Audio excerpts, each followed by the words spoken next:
if I just throw out one little backtrack, between 1962 and 1965, actually from 62 to 67, I spent a lot of time on the rising waters of Lake Powell in a fold boat.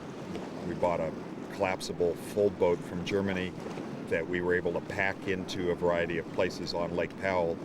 We hiked down it, hole in the rock one year, and assembled our boat at the bottom, and then we'd paddle 50 to 100 miles on a trip exploring all the side canyons of Lake Powell as the reservoir was inundating the various side canyons.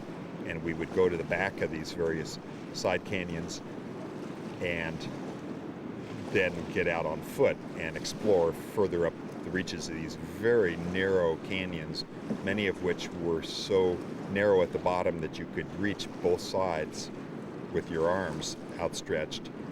And sometimes with the fold boat, we couldn't quite get to the back of the canyon, and so we'd have to get out of the fold boat very gingerly, getting up into a chimney position and then moving horizontally another 50 or 100 or 150 feet to get to a point where we could step out on dry land. And then we'd explore as far as we could until we'd hit a major jump up.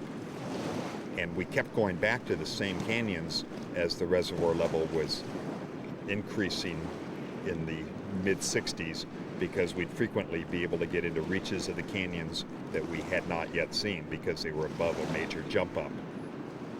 The loss of Glen Canyon, to me, was the biggest loss that I've suffered. I guess I've been fairly fortunate in my life. Although my father died a number of years ago, he was in his 90s, and I knew that that was what happened to people as they get older. So I haven't had any wrenching dislocations in my life except the loss of Glen Canyon.